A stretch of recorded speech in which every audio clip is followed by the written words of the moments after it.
এখনো পর্যন্ত আমাদের সরকার এত সব খুনের খুনি যিনি, জাতিসংঘের রিপোর্টেও কিন্তু বলা হয়েছে যে সবগুলো খুনের সাথে শেখ হাসিনার জড়িত থাকার কথা। সেই শেখ হাসিনা ভারতে বসে এখনো পর্যন্ত উস্কানি দিয়ে যাচ্ছে, কিন্তু আমাদের সরকার ভারতের সঙ্গে এখনো পর্যন্ত শেখ হাসিনাকে দেশে ফিরিয়ে নিয়ে এসে বিচার করা হবে এই আলাপের মধ্যেই এখন পর্যন্ত যেতে পারে নাই। অতএব বাংলাদেশের মানুষের যে দাবির জায়গাটা আছে যে আওয়ামী লীগের বিচার, শেখ হাসিনার বিচার, এটা যদি আমাদেরকে সম্পূর্ণ করতেই হয়, দেশীয় যত ব্যবস্থাপনা আছে সেগুলোকে কাজে তো লাগাতেই হবে। আন্তর্জাতিক অপরাধ আদালতে গিয়ে শেখ হাসিনা এবং তার দল আওয়ামী লীগ এবং তাদের যারা দোসররা আছে, সাঙ্গপাঙ্গ যা আছে, সবার বিচার দাবি করতে হবে। সরকার যদি সরকারের জায়গা থেকে দায়িত্বশীলভাবে দাবির কথাটা উত্থাপন করে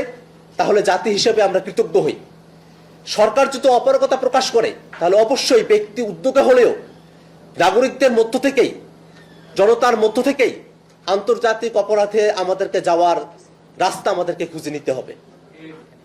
আর একটা কথা বলি, গোটা দুনিয়া জুড়ে ডেথ পেনাল্টির বিষয়ে অনেকগুলো কথা আছে, অনেকগুলো কন্ট্রোভার্সির জায়গা আছে, কিন্তু বাংলাদেশের প্রেক্ষাপটে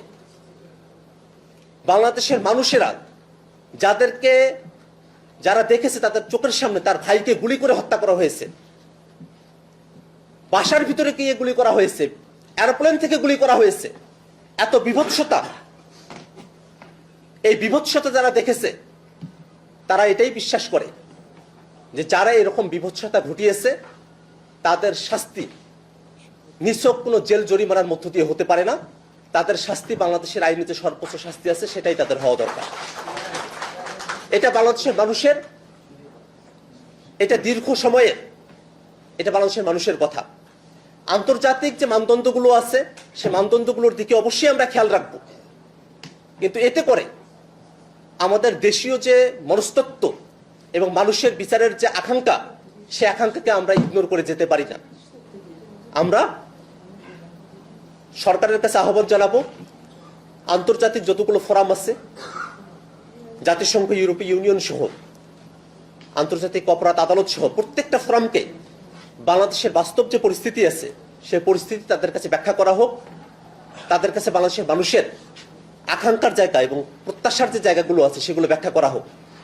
আমরা জানি যে বিচারিক প্রক্রিয়ায় অনেকগুলো সংস্কার প্রয়োজন আছে,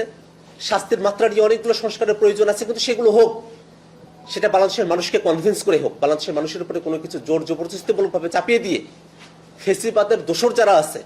যারা বাংলাদেশে একটা নারকীয় নরহত্যা চাপিয়ে দিয়ে গেল, একটা মানবতা বিরোধী অপরাধ চাপিয়ে দিয়ে গেল, তাদের শাস্তিকে লঘু করবার কোনো সুযোগ বাংলাদেশি মানুষ এই মুহূর্তে হতে দিতে প্রস্তুত না।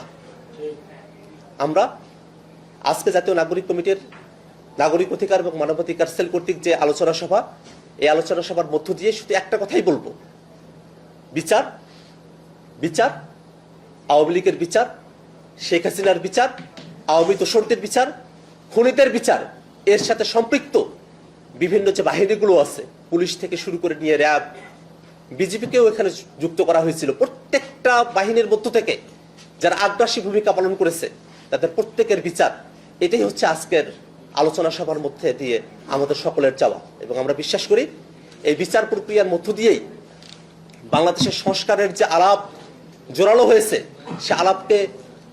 সাকসেসফুল করা সম্ভব, সফল করা সম্ভব, এবং এই বিচারের অগ্রগতির মধ্য দিয়েই বাংলাদেশের সামনের দিনে ফেসিবাদ, গুম, খুন এবং অপরাপর যত মানবতা বিরোধী অপরাধ আছে সেগুলোর জন্য একটা ডিটারেন্স, একটা বাধা তৈরি করা সম্ভব।